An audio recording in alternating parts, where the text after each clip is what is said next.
ভারত পাকিস্তান ইস্যুতে একটি নিরপেক্ষ তদন্তের মাধ্যমে শান্তি ফিরিয়ে আনার আহ্বান জানিয়েছেন চীনের রাষ্ট্রদূত ইয়াও ওয়েন। রোহিঙ্গা প্রত্যাবাসনের চূড়ান্ত পর্যায়ে এসে মিয়ানমারের অভ্যন্তরীণ সংঘাত গোটা প্রক্রিয়া বাধাগ্রস্ত করেছে বলেও মনে করেন চীনের রাষ্ট্রদূত। বিস্তারিত আকবর হোসেন সুমনের রিপোর্টে। বাংলাদেশ চীন বন্ধুত্বপূর্ণ সম্পর্কের ৫০ বছর উদযাপনের অংশ হিসেবে Bangladesh institution of international and strategic স্টাডির এই আয়োজন।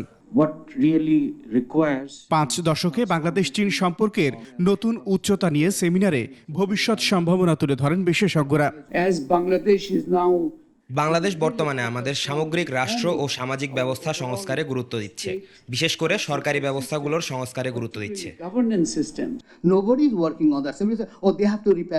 কেউ তো রোহিঙ্গাদের ভবিষ্যৎ নিয়ে ভাবছে না, তাদের তো ফেরত পাঠাতে হবে। ধরে নিলাম এটি একটি পরিস্থিতি যে তারা ১০,০০০ রোহিঙ্গা ফেরত নিল, পরের দিন যখন চাপ আরো বেড়ে যাবে তখন তারা কি করবে? মিয়ানমারে রোহিঙ্গা প্রত্যাবাসনে সহযোগিতার হাত বাড়িয়ে দেওয়া চীন সাম্প্রতিক আরাকান পরিস্থিতিতেও পিছপা হবে না বলে জানান রাষ্ট্রদূত। চীন কেবল তাদের সাথে আমাদের ভূমিকা পালন করে, এটি আমাদের প্রচেষ্টার অংশ। এটি শুধুমাত্র মিয়ানমার সেনাবাহিনী এবং জেনেক্সে শিফট করো, লাইফকে লিফট করো। আরাকান সেনাবাহিনীর মধ্যে নয়। আমরা শান্তি আলোচনার জন্য মিয়ানমার সেনাবাহিনীর সঙ্গে অন্যান্য জাতিগত সংখ্যালঘু সশস্ত্র গোষ্ঠীগুলোকেও সঙ্গে এনেছি।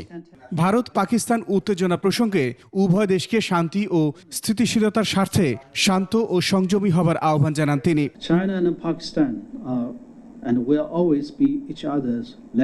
চীন ও পাকিস্তান একে অপরের প্রতিবেশী ছিল, আছে এবং চিরকাল থাকবে। তাই চীন সব ধরনের সন্ত্রাসবাদের বিরোধিতা করে এবং শিগগিরই একটি নিরপেক্ষ তদন্তের আহ্বান জানায়। উভয় পক্ষকে শান্তি ও স্থিতিশীলতার স্বার্থে কাজ করার, শান্ত থাকার, সংযম প্রদর্শনের এবং এমন কোনো পদক্ষেপ থেকে বিরত থাকার আহ্বান জানায় যা পরিস্থিতিকে আরও জটিল করে তুলতে পারে।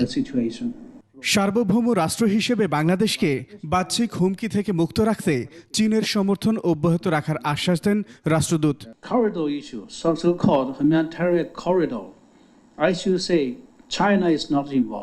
আকবর হোসেন সুমন, ২১ টেলিভিশন, ঢাকা।